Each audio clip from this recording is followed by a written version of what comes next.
grenade, yeah. Man, I got it, wow. Everybody, welcome to another edition of Box Seats. This is a show where we talk about sports with comedians. And boy, do we got a lot of comics to talk about, to talk to, and get the show started. Let me start out with Mo, the comedian, Maurice Smith. Mo, what's happening, Mo? How you doing, sir? Yep, there we go. You see that? Yep, there we go. Get that broom out. Let me start Damn right. Let's get the other comedian in the building, Damian Jones. D. Jones, how you doing, sir?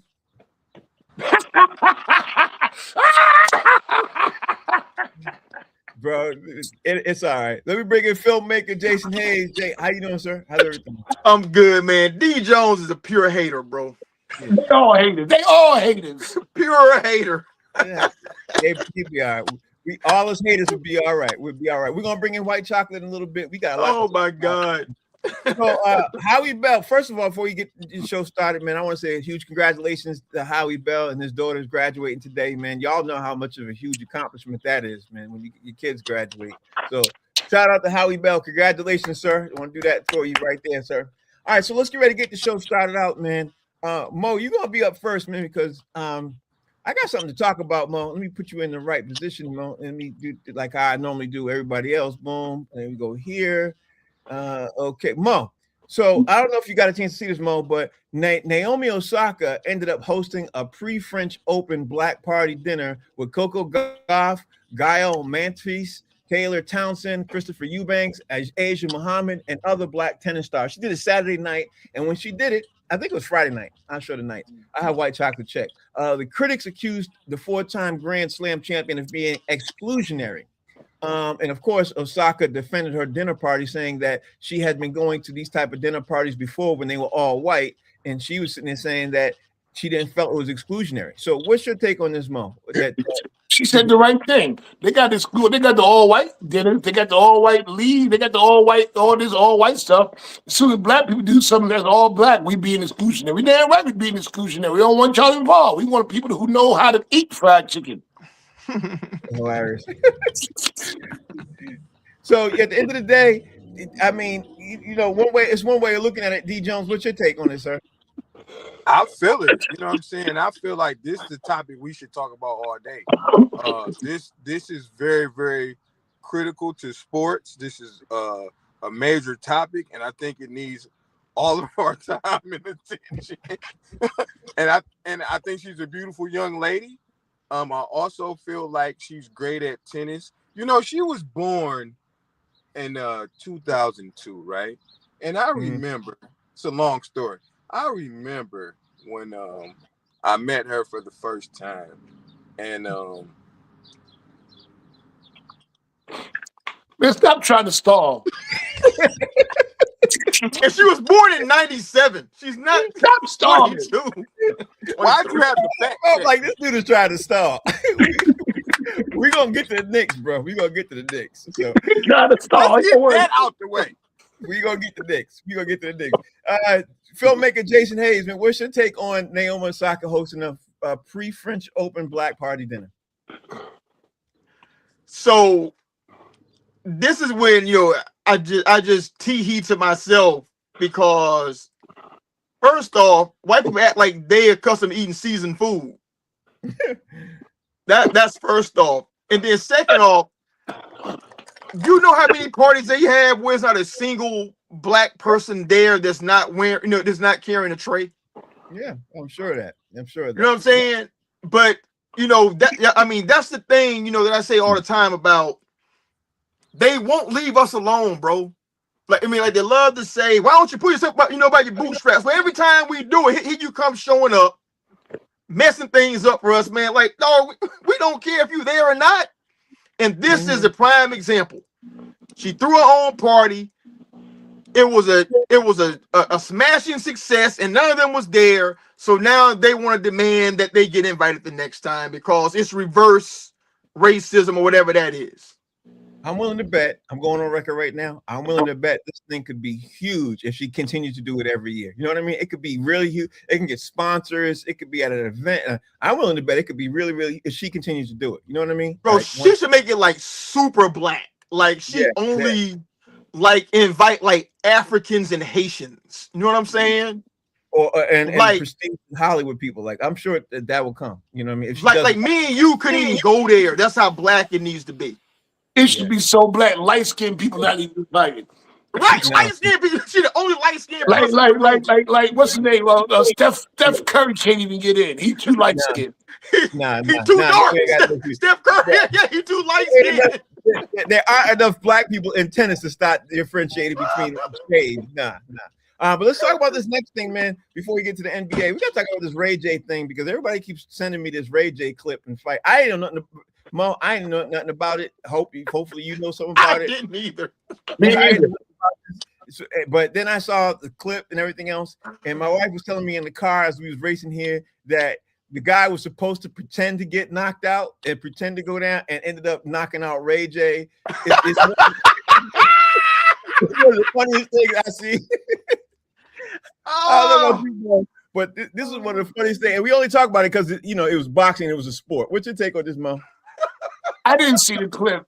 I had some really serious things running around today, but I just want to say one thing. You know what? Ray J keeps himself relevant. He keeps himself relevant. Good, bad, or indifferent. Shout out to Ray J for just having a topic so people can talk about him. He keeps himself relevant.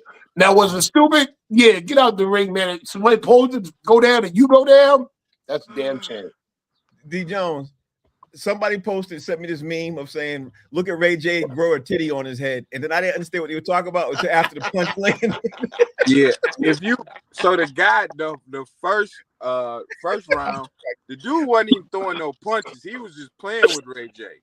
He was? Second Okay. round, if you see the punch in slow motion, his Ray J eyes was like, uh-oh.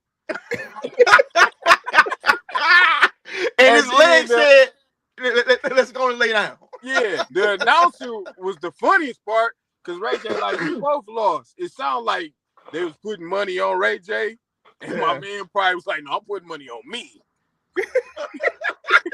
And the announcer was like, shut up, look at your face.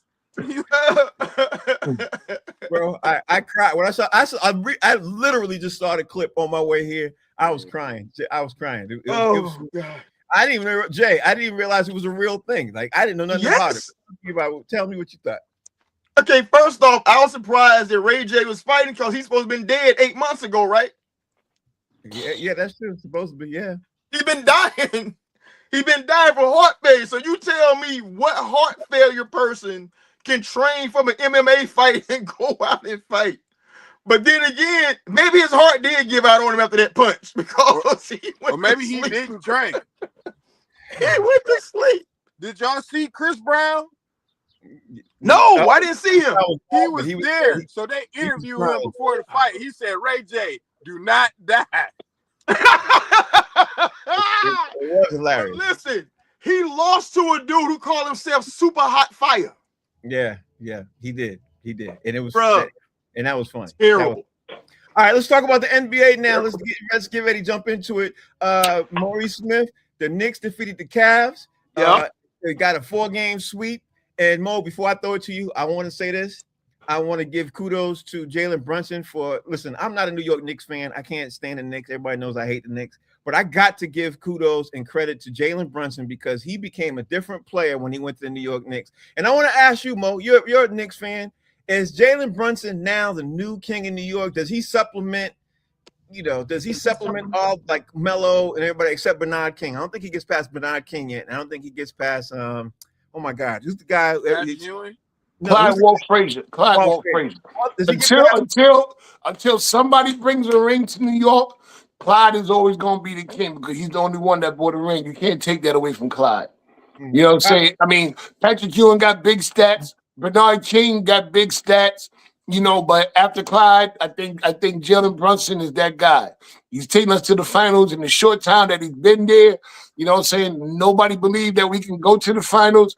It's funny how all the people who say we haven't played nobody, but most of those people got beat by those teams that we swept. Yes, they did.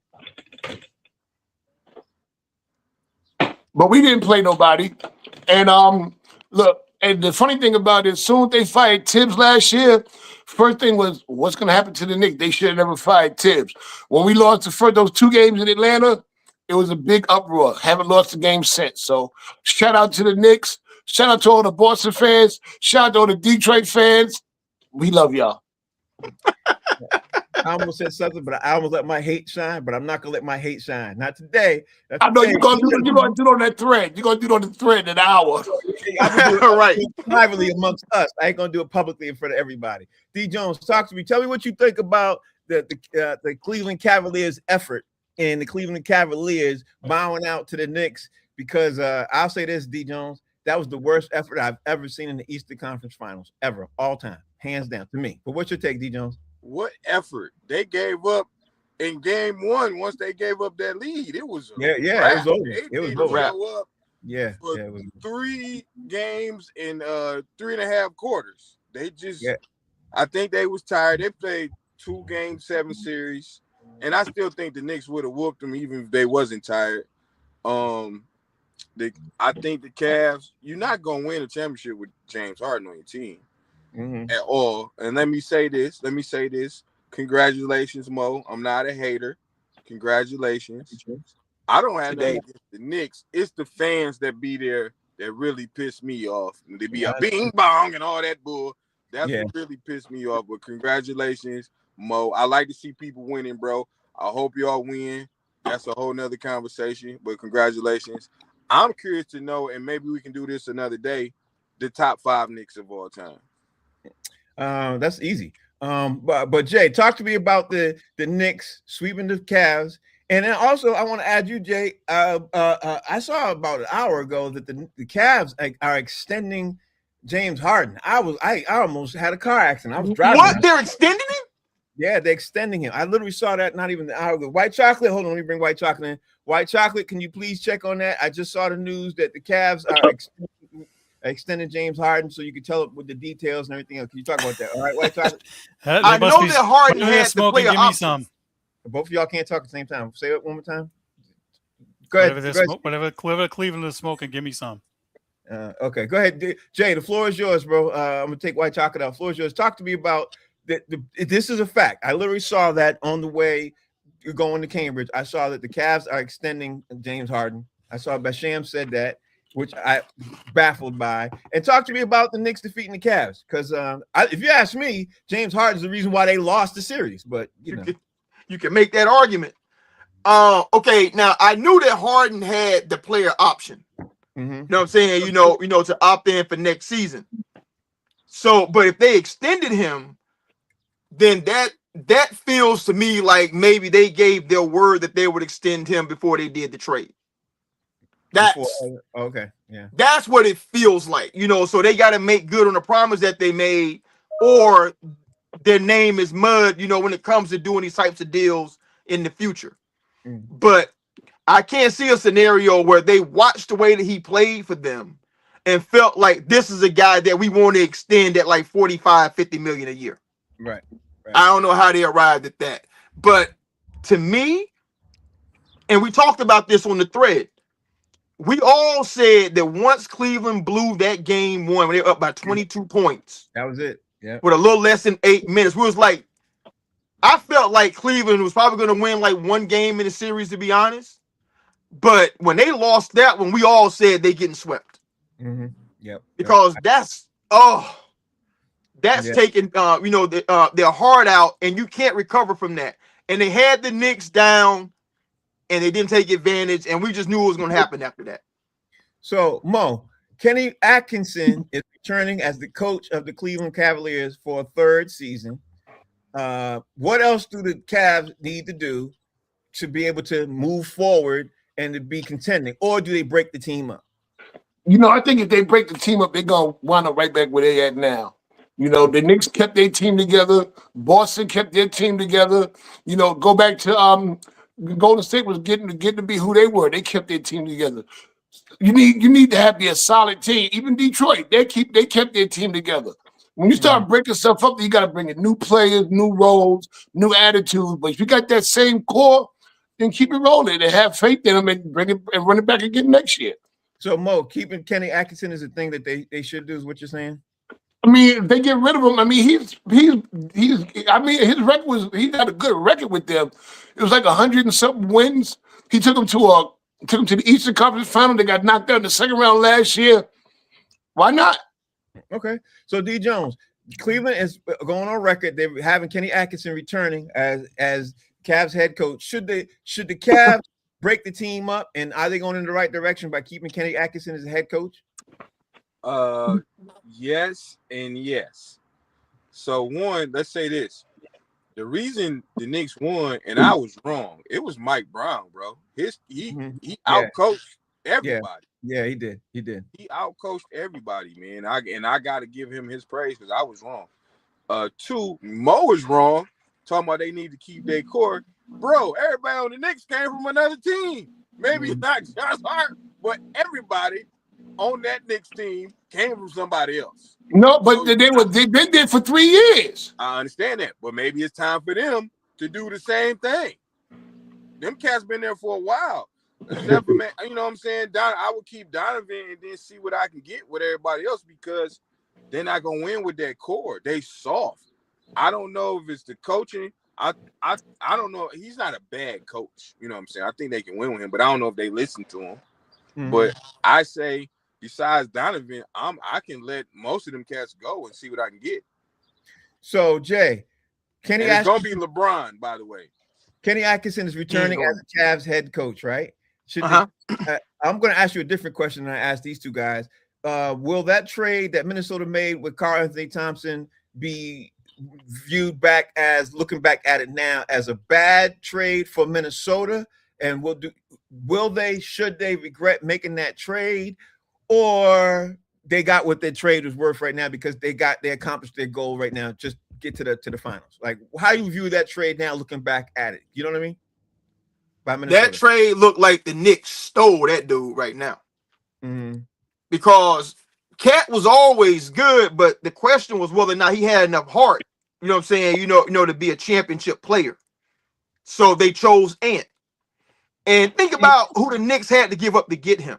They gave up DiVincenzo and Julius Randle, and it was somebody else that they gave up. So basically, they gave up nothing.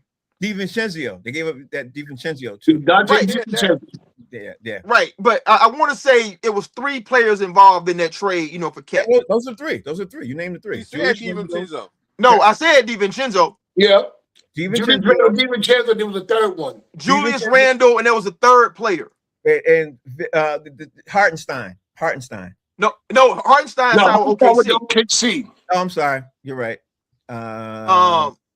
It was 3 players. It was 3 players. Yeah, it was a third player. I don't like chocolate. Bootyman Bucks. And it's looking like a bargain. Like, they're talking about this last night, you know, when the Knicks signed Jalen Brunson from Dallas. Mm-hmm. And they gave him, like almost $40 million. People are like, why are you give that money to Brunson? Mm-hmm. Brunson looking like a real steal right now, ain't he? So, I mean, I never thought I'd say this, but the Knicks front office built a masterful team. Yeah, but Dallas is looking really bad too, Jay. Like they got rid of Luka and Jalen Brunson. They had both of those dudes right now. Now, I mean, we could talk about that at another time. But y'all know I don't like Luka. Yeah, I know. I felt like they won. I don't like them either. But you have both of those dudes, both of them in your backcourt right now, running your team. You had both of them. So, but you ain't going nowhere with them because Luka ball dominant, Brunson ball dominant. They can't play together. You know what I'm saying? And then, to me, Cooper Flag is a significant upgrade over Luka in the long term. Mm-hmm. So, to me, I mean, listen, I mean, Luka's talented, man, but he's just too inefficient for me as a player. But the Knicks look like geniuses right now. I mean, they built that team. I mean, who knew about OG Anunoby? I did. You did. Anunoby! So, think about that, man. And they went and made this trade, to seem crazy with Brooklyn to bring in Bridges. And I can't tell you the draft pick that, that the Nets got, in exchange for Bridges. I tell you what, they ain't helping them much, whoever it was. So they built a masterful team. I don't care what nobody say. The Knicks going to be a hard out, man, for whoever they play in the next round. So Brian Windhorst, not Shams, Brian Windhorst is the one who reported that James Harden is resigning and extending again with Cleveland Cavaliers. Oh my God! Brian Windhorst is the one who reported that because White Chocolate's up there looking for it. He can't find it. So he probably was looking in the shams, but it's Brian Windhorst is reporting it. So the team is planning to sign James Harden to a long-term deal to stay in Cleveland. Oh my God. Team, I believe their plan is to be a James Harden going. What I believe their plan is to be that James Harden is going to opt out of this contract and sign a new contract. Is what Windhorst said. That's what they said. He's going to opt out, sign a new contract, so they'll give them more money because either they're going to try for LeBron, which he ain't going to play for $3 million, or they're going to be in the Giannis, or they might put Mobley on the block and trade him. See, is he playing for less money? That's what they're hoping. But here's the thing: LeBron is playing for the Lakers right now for $51 million. Like he ain't taking less than that. He's not taking less than $50 million to come. He's not doing that. So and he shouldn't. And I wouldn't either. And you can expect him. So if you're expecting him to come to Cleveland for $3 million, you're crazy. Yeah. But here's the next thing I want to talk about. Since we're talking about since Jay made that comment, they're gonna be tough out, which I don't agree at all. Let me ask you, Mo, who will the Knicks face? Now, for the record, I want you guys to know I hate the Knicks, but I want the Knicks to win more than I want San Antonio or OKC. And here's the reason why.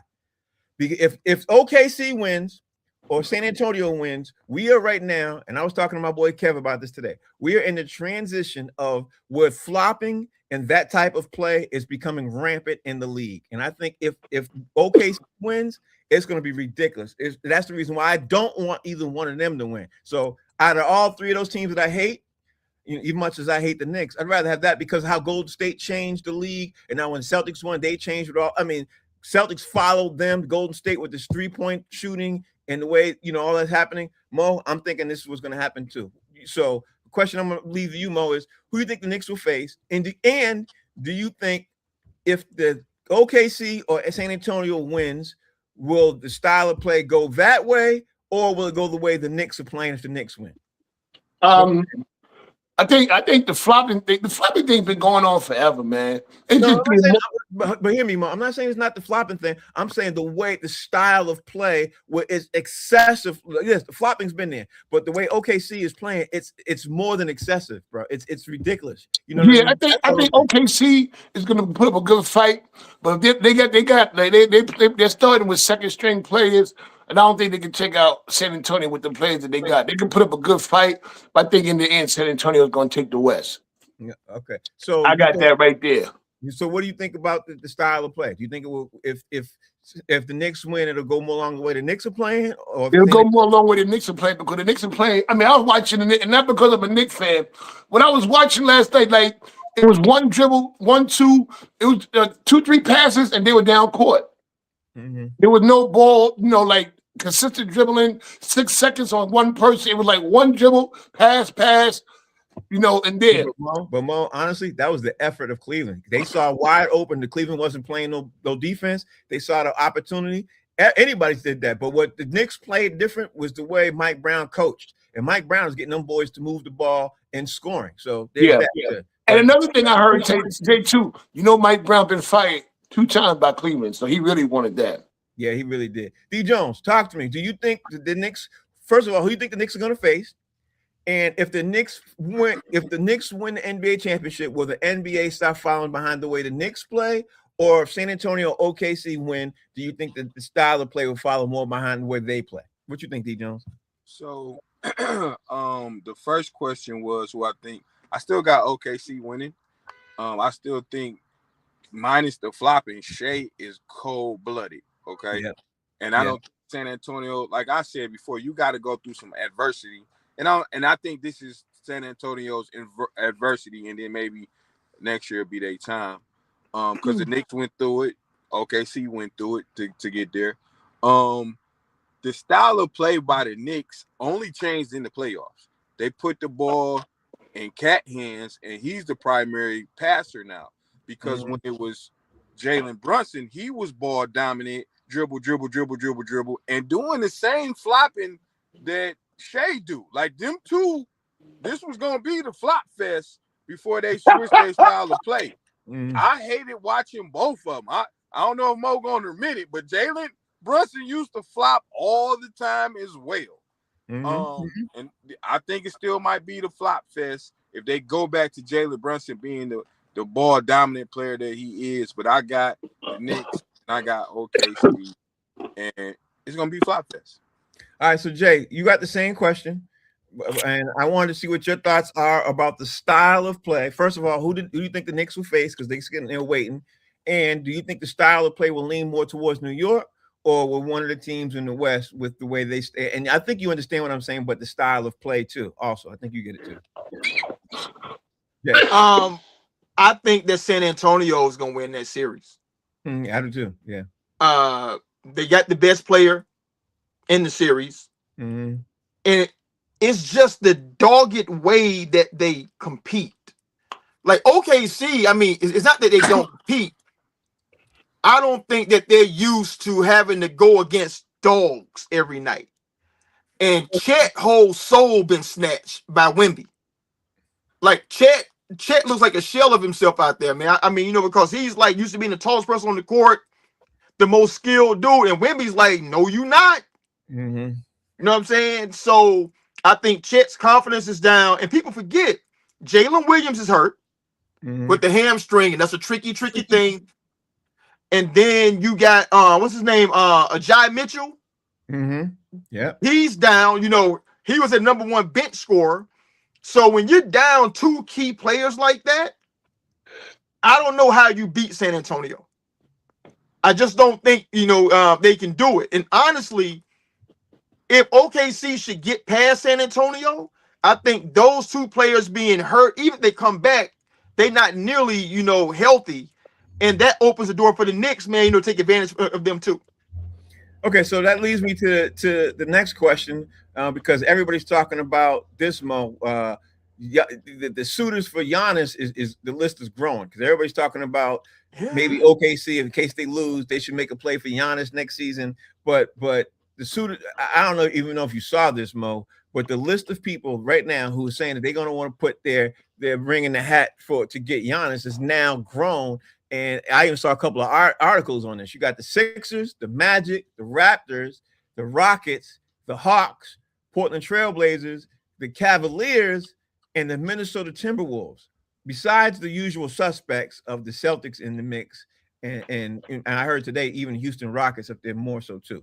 So the question remains, out of all those teams, which team do you think sits best for Giannis, and which team do you think he realistically go to? Because some of these things, these articles, these people are writing don't even make mathematical sense to me. What's your take, Mo? I don't seem to. Man. This Giannis thing is getting so complicated. I don't know where he might just stay in Milwaukee. I don't know. There's no telling where he's gonna wind up at. That's the hard, that right there is the hard one for me to even look at, answer. And I remember one time they asked Perkins about that. You know what he said? He don't care. It's getting really annoying with Giannis this, Giannis that, Giannis. We haven't even gotten through the finals and more topic on where Giannis is going to be than what the finals are going to be. Yeah, but you know what that is, no Mo? It's because if Giannis lands on a team like OKC and OKC loses, people are talking about that because then OKC, first of all, OKC has the picks to do it. They do. They got the OKC has the most, I think, out of all the teams you mentioned, I think OKC has the most to give up. But they got like picks going into like 2028, somebody at 2029. Yeah, they got some crazy like first round picks. But then again, it's mind boggling. I can see him going to Cleveland. I can't see that. But do Cleveland got what they got? They ain't got enough to get LeBron. And you definitely can't get.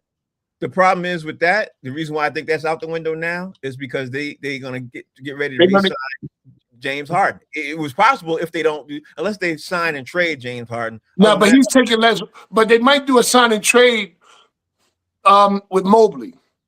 Maybe we'll see. That's the big thing right there. They might get rid of Mobley. But if they get rid of Mobley, they're done. Like Mobley is their core. So let me see what you think, D Jones. D Jones, the list again, like I said, the list of suitors for Giannis is growing. Some of this stuff doesn't even make mathematical sense to me. But like I said, you got the Sixers, the Magic, the Raptors, the Houston Rockets, who's picked up a lot of heat today, Atlanta Hawks, Portland Trail Blazers, Cleveland Cavaliers, and Minnesota Timberwolves. There's some teams that, again, like I said, don't make mathematical sense. But what's your take on this, D Jones? Like, where do you think he will go? Because he's definitely not going to stay. People are talking about him staying. He's not going to stay. He's not going to stay in Milwaukee. What's your take, D Jones? If I can get Giannis for Evan Mobley, I take all 5 of his brothers as well. Bye. Atlanta sounds intriguing, but who you got to give up for him? Like, Atlanta got some good young pieces, but I'm sure Milwaukee gonna want them. The only team that makes sense to me is OKC, because you can have Jalen, Chet, and 2 or 3 picks. Because Chet ain't nothing. You buy. Give me Giannis and Shea. I'm about to win 3 more championships. Yeah, but here's the thing about this, D Jones, is they don't have to send over anybody. They can give them 3 first-round picks. Yes, they do, because the money got to match. Yeah, I forgot about that part. You're right. The That's money why I got to said match. Jalen, Unless they Chet, do a signing Giannis. thing, huh? Jalen, Chet for Giannis and his 2 brothers. I'm taking it. But see, White Chocolate, do me a favor and look up who's making a lot of money right now, because OKC got a lot of people They just re-signed Jalen too. Yeah, OKC got a lot of players that are still under that barrier of not making a lot of money yet. They still haven't even hit that gap yet. So, yeah, Jay, you're right. They got to make the money match, but the only way they make that money match is they got to get rid of a grip of players. You know what I mean? So, Jay, that leads me to you. Where do you see him landing at? Because OKC can give away 2 or 3 first-round picks, but they got to. You're right. They got to give up some players to make the money match because of that ridiculous contract he got. Again, it's the Sixers, the Magic, the Raptors, the Rockets. It's probably going to be the Rockets if it makes sense. Atlanta Hawks, Portland Trailblazers, Cleveland Cavaliers, or Minnesota Timberwolves. It could be the Timberwolves too if they give up Julius Randle because he's making a grip too. What's your take on that, Jay? Filmmaker Jason Hayes. Well, they just re-upped Chet, so he's making $41 million this year. Mm-hmm. So if you can get Giannis for Chet, then I'm gonna see you, Chet. Sorry, love you, but gotta go, because they already got Shea. They're sitting on a ton of draft picks. Mm-hmm. They always draft well, so you got to feel like you can kind of get another player. Mm-hmm. You know what I'm saying? To make up, for what you're losing. With the youth of Chet, to kind of make that run right now, because Giannis is a really good defensive player. He's better than Chet. And Chet, plays good defense himself. So to me, OKC makes the most sense because they have the picks and the ability to give up a really good player in exchange to get Giannis and still have the draft pick capital to rebuild to fill whatever that hole is. But everybody else, I don't know how they do it. If Philly's serious, then Philly has to give up Maxey. And I don't see how they get better if they got to trade Maxey to get Giannis. You just stole my thunder on something, Jay. What's that? My thunder, I was going to say that nobody's talking about, that maybe it's my Pelican Brief idea, is I think what makes sense for Milwaukee to trade him is if they trade him for a center and then Giannis moves to the center position. And then if it's Philly, then they get rid of Embiid. You know what I mean? Embiid and a couple of draft picks. That makes sense to, obviously for Philly to get better. I just don't know if Milwaukee want Embiid. They don't. But they just signed Miles Turner. Yeah, exactly. Right. That's my point. I don't know if they'd want him because of obviously that. But in order to win in the league now, because of what OKC did and what San Antonio is about to do, you got to have double bigs. You got to play double bigs. You're not going to win with one big because San Antonio is about to win the NBA championship doing double big. OKC just did that. I'm just saying. You can laugh, Mo. You can laugh, Mo. But I will tell you this: either team, if it's OKC or San Antonio, they're going to do double bigs, and they're going to be a problem for either anybody. But wait. You had New York and got 2 bigs.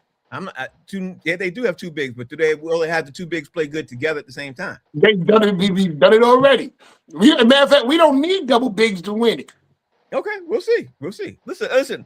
I'm on your side this time. I'm on side of the orange, and I hate the Knicks. I hate the Knicks, but I'm on. But your I'll side. say this though, Frank. I don't think that Milwaukee is keen on trading him inside the Eastern Conference. I 100%. I think so. To me, Philly's out, Boston's out. Anybody else? The Eastern Conference. I don't see them. I hope Boston is out because on Boston radio, that's all I hear all day long is these fools want to trade Jaylen Brown for young. Like it drives me insane. I want to call up there and I scream. wouldn't make that trade. But you know what kills? But you know what kills me out of all this? Because I like Jaylen Brown, Mobley for Cleveland. You want to trade perfectly healthy, damn near every game of the season players for somebody who is suspect. I wouldn't do it either, but they want to do that. Physically, I'm not saying on the court he's dominant and he takes your team to another level. But when is he going to get on the court? And is he going to be there for majority of the season? Is he going to be there during the playoff run? He gets hurt too much. He does. White Chocolate, tell everybody what you just wrote. Tell everybody what you just wrote.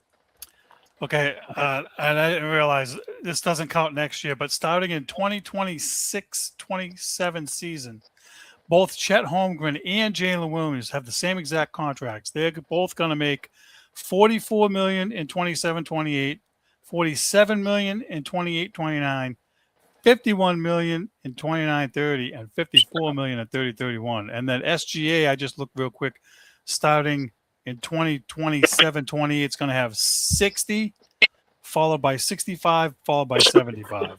So they got a lot of money tied up in three guys. It starts in September for a lot of those guys. Yes, that's what we're looking at.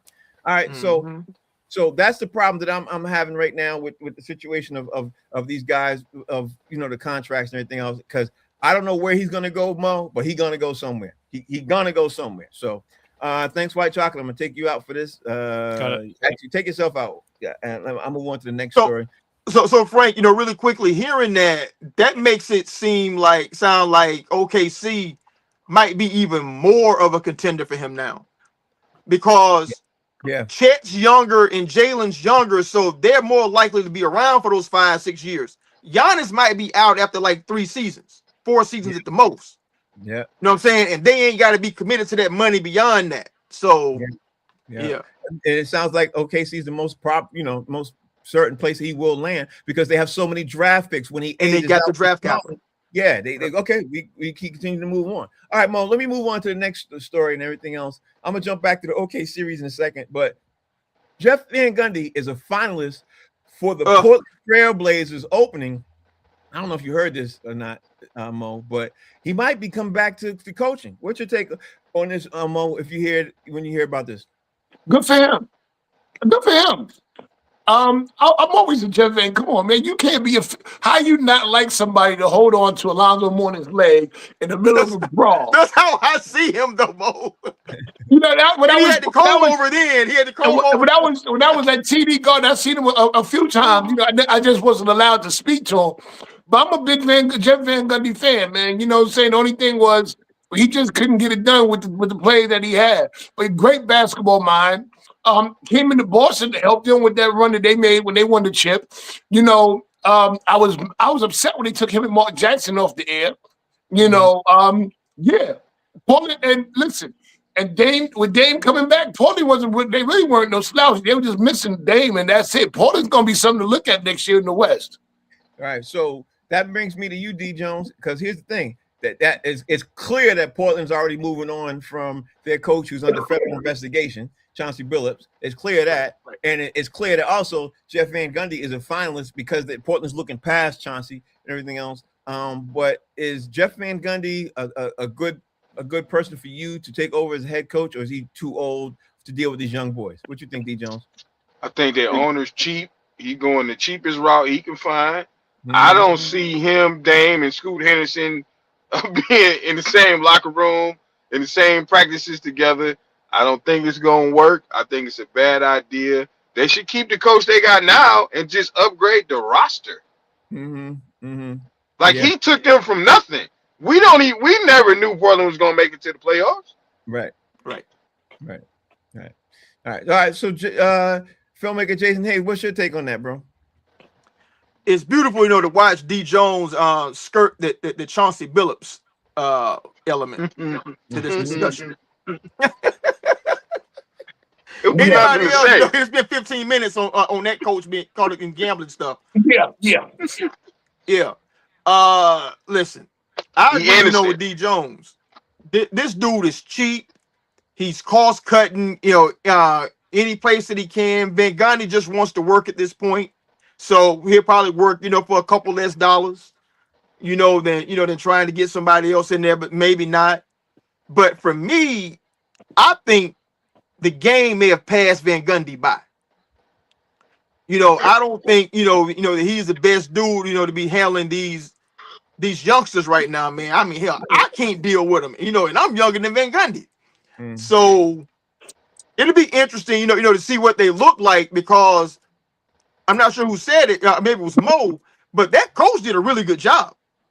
So I don't know why you wouldn't just sign that dude, to at least like a 2 or 3 year deal that's reasonable, and see if you can run it back next season.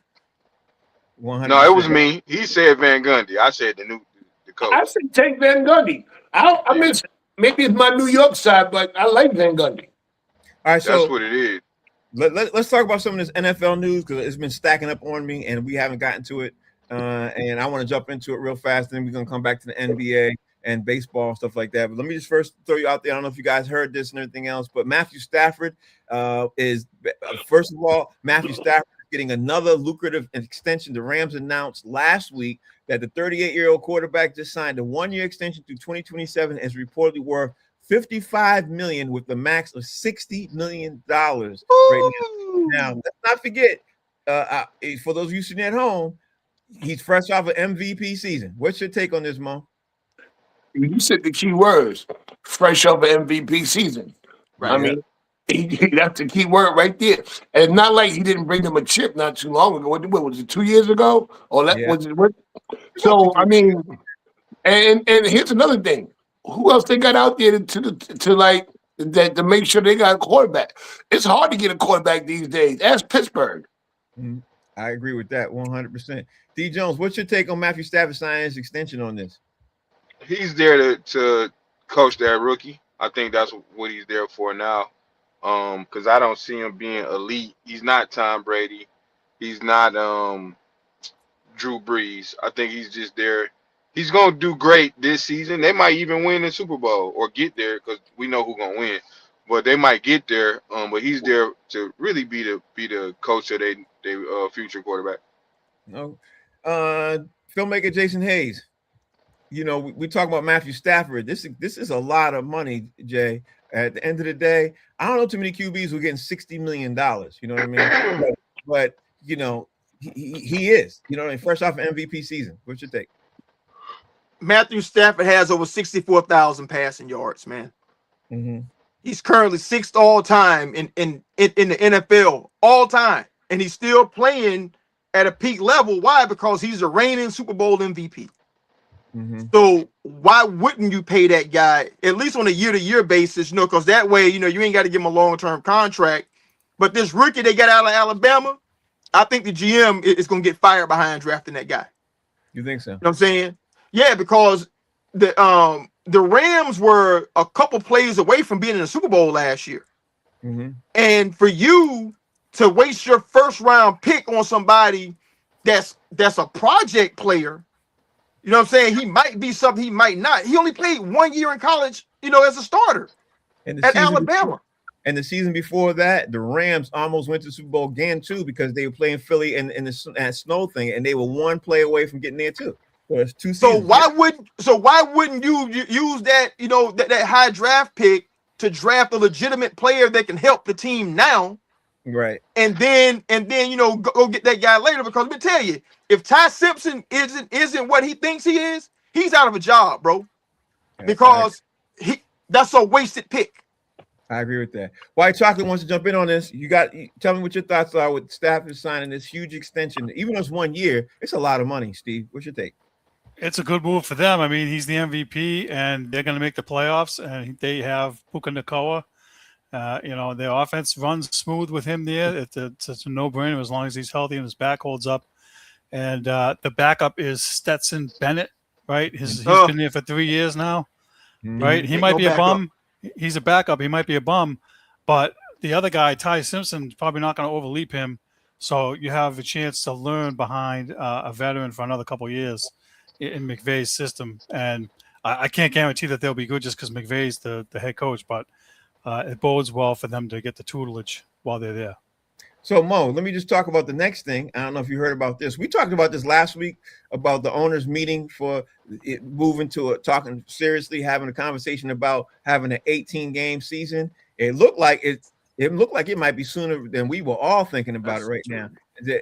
Which I don't like at all. Like I'm so far against this, man, because it makes more players get injured to me. You know what I mean? It's just I don't know. Mo, what's your take on this? NFL still discussing the 18 game season and it's about to become a reality for not this upcoming season, but it could be a reality for the following season. Mo, what's your take? Yeah, like you just said, I'm not with it either. Because the injury is just too much, man. I mean, I'm still boggled by like this almost a game every day except on Tuesday. Injuries are gonna be piling up. Unnecessary injury. People are not going to be ready to have time to get ready for the game and then have to put on 2 more games. What, they're playing a 16 game season. Now they're going to play an 18 game season. They're playing season now, and they're going to play an 18 game season. Remember? Yeah, I remember when they were talking about taking it to 16 or 17. All the players didn't want to do that. It's too much. The owners are these NFL owners are doing too much, man. It's just too much for real. They need to scale back. But the only thing about it is, they own the plantation. Yeah, they do. So that means that they're going to call the shots. D. Jones, how are you feeling about the NFL having a serious conversation about this 18 game season and about to become a reality for the 27-28 season? What's your take, D. Jones? It feel like that Will Ferrell skit on SNL when he came in there. It was like, you know what we need? More cowbell. More cowbell. This is more cowbell. We need more cowbell. I gotta have more cowbell, baby. They're probably gonna give him an extra week of rest. Like they're gonna have 2 bye weeks. Have to. And it ain't like we ain't gonna watch, And as a former gambler, it's gonna be really hard on me not to gamble. But I'm gonna lock in and not do it. Former gambler. Former. Yeah. When the last time you bet? No, let's ask. When the last time you bet, D? We already know he bets all the time. I don't. I didn't bet against. I didn't bet the game 5 or the game 3 against OKC in San Antonio. He bet all the time. Jay, talk to me. What's your take on this discussion of 18 game season going on? What's your take? I think we need to introduce a dictionary to show D what the definition of former means. Yeah, exactly. Hey, what Richard Pryor say? I stopped smoking cocaine. How long ago? 5 minutes ago. I ain't bet all day. I ain't bet nothing all day. All day. You're right. So you're a former right now until you do it again. Yeah. Man, listen. I'm on the record, Frank. I don't like this 18 game. I don't like the 17 game season. To be honest. I don't either. So to have them add like an additional game on top of the 17 game season, I don't like. It is so disrespectful to the players, man. They are saying to every current player, past player, and future NFL player, we do not care about you. Right. We're gonna involve you in like 100 more car crashes a season for our own financial benefit. Your money's not gonna be great. We're not gonna guarantee more money necessarily moving forward, but we got to make this money. And if you get messed up in the process, so be it. I hate the idea. I hope they figure out a way to stop them from doing it, but we all know that they won't.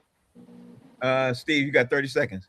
Not a fan of this at all. Don't like the 18 games for all the reasons you guys just said. It's not fair to the players, and it's overkill. And you can't watch them all. They're going to be on TV 5 days a week out of 7, and I don't know how you're going to keep up. It's insane. So it's all a money grab, and it's very frustrating, and I'm not a fan of it. So that leads me to this story, Mo, which is crazy. Because of this news came out with the 18 game season, new head coach for the Tennessee Titans, Robert Saleh, says his starters will play all 3 preseason games. And if he's doing that, what's your take on what the other coaches will do? And what's your thought on what this coach is doing by saying all his starters will play all 3 preseason games? I mean, what, they're going to play like 1 snap, 2 snaps, and then they're going to take them out.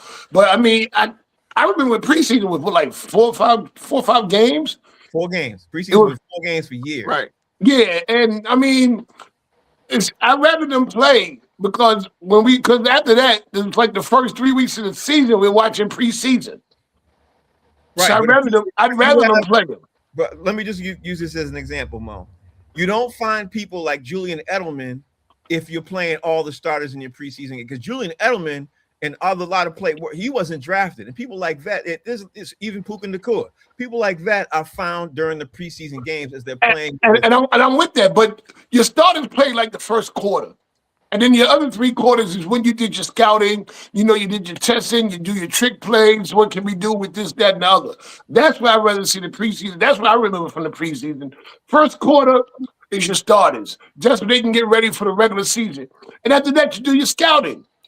Yeah, I didn't say what you're saying, but D. Jones, I'm gonna ask you what you think. I think it gives a chance for you to find that diamond in the rough. It gives you a less chance as a team to find that diamond in the rough, because if you're playing your starters more, you're not getting your chance for the guy. Because some guys might not play good that first series or second series, but then they start shining as they play more because they're getting more comfortable. What's your take, D. Jones? You said Tennessee Titans. Them are all preseason players over there. They need to play everybody to see who good. Like, yeah, I'm not. If it was another team, I'd be like, hold on, man, back up. But we talking about the Tennessee Titans. All right, they need as many reps as they can get. They probably want to play 19 games. So,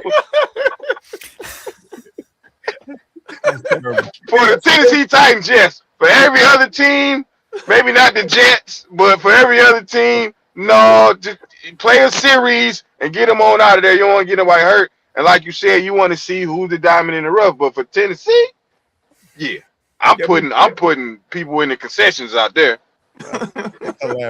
Jay, you understand my point though? When you play, because starters shouldn't play. I don't care what nobody says. Starters shouldn't play in preseason except maybe that last game and get ready to get built up for the first game of the season. But you find your really good players and your players who, again, diamond in the roughs by Dorrance, you see them play preseason games. That's what I think. What's your take on Robert Saleh playing his starters all 3 preseason games? Okay, I'm gonna say I think that when he says he's gonna play his players, that's a nebulous term. It could be 1 series, it could be 3 snaps. You know what I'm saying? So I don't think he's gonna play them like a whole game or even a whole quarter, to be honest. So saying that they're gonna play, I get him, especially like the piggyback D. Jones in Tennessee.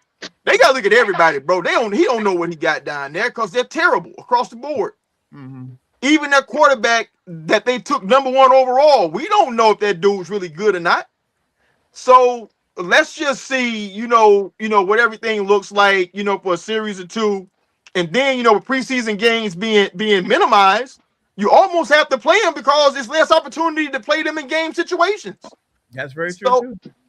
So I mean, how do you even see what you have even with your starters? So it's all a mess right now, man. But we just got to get used to like this whole new way of them doing stuff.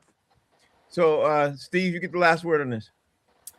Is it possible that he did that and got the direction from the owner to put people in the seats for the preseason games? Because people are getting mad because none of the starters are playing. So you announce it now and be like, hey, I'm playing the starters. People will buy tickets. And then to you guys' point, you only have to play them for 3 snaps or a series and be like, yep, I played them. And then you made all that money. That's what I think it is. There's one thing though. I don't think anybody is like, some guys get incentives when they play too. So, there's that too. You know what I mean? So does that count in the preseason games versus the games? I don't know. They need reps. They need reps though, because when they start the season, because they're not playing like they used to when they had 4 preseason games, they're barely playing, and then the product they look like crap. That's what I'm saying. Preseason tickets are generally way cheaper than regular season tickets. Not around here. So they're the same price. Well, they don't slash the price for them. No, they are cheaper. They're cheaper. Around the country, preseason tickets, I guess outside of Boston, they're generally way cheaper. To get those. So shut your ass up and your broke ass buy some regular season tickets. You want to see starters? Go get you a regular season ticket package. You want to hear something funny real quick? My wife, I told her that the Jaguars are playing the Patriots this year in Jacksonville, and she looked at the schedule and sent me a message on Messenger that the Jaguars are playing the Giants in Giant Stadium and asked if we could go in Let's November. go. I was like, no, you're Let's crazy. go. No. I gotta get a ticket for that game now that you say that. I might go to that game. Yeah, good luck with that. I ain't Have going fun to with that. cold weather games. I'm not doing Yeah, that. exactly. I'm not doing that. Sitting in I went years ago. We went. I mean, this is like the late '90s. This is when Mark Brunell and Jimmy Smith and them were still there, right? And they played the Giants in East Rutherford Stadium. It was probably like December. Man, that was the coldest experience of my life. Everything was numb. Hands, feet, my balls was up in my chest, bro. It was so cold at night, man. So thinking about that, yeah, I'm gonna check the date on that. I'll never do that again. Okay, I'm looking at the show, the time, and everything else. I want to talk about obviously OKC, but I don't have the time. OKC got a couple of injuries out for their next game, so it's going to be interesting. Jay did mention it that show. D Jones, tell everybody out there how they can follow you, bro. What you got going on? 313 D Jones. If the Tigers don't get it together, I'm gonna be pitching tomorrow. And come back doing it. It's still better than the Red Sox. It's still better than the Red Sox. Mo, tell everybody how they can follow you. What you got going on? You can find me at www.theknicksaregonnatakethetrip.com. You know what I'm saying? All day, every day. MOE_comic on Instagram. You're saying that website's not up yet? That's what you're saying? Whatever. We gonna win this chip. You know what the sad thing about it? If the Knicks win, the host of the Massachusetts is gonna be on suicide watch. They probably will, because they won't believe it. They'll be like, this is a year we let get away. Jay, wait a minute. This is the worst sports year in Massachusetts. With the Super Bowl, the Red Sox, and the Celtics, and the Bruins. Yeah. Go ahead, Jay. Tell everybody how they can follow you. Hey, them silly fingers on Boston, baby. It's on them, baby. Hey, follow me at JD Hayes over at fan base. And listen, I'm not a Knicks fan, but I want to see the Knicks win just so Boston can be in misery. Let's put that cherry on this doo-doo souffle of a sports season for these people. Look, Frank froze already. Listen, just talking about the Knicks winning, he froze up. His whole screen froze up. Listen, the last time the Knicks won, I looked like this.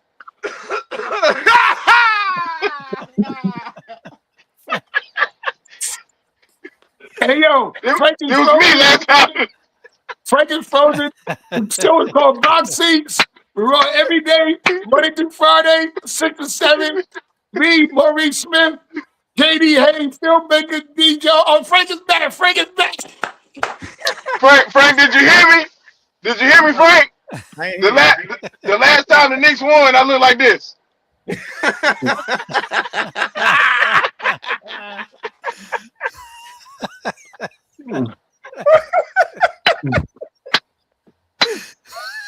That's a good one. That's all right. Oh, that's God. all right. We out here, y'all. We'll see y'all tomorrow. Gotta go tomorrow and see y'all tomorrow.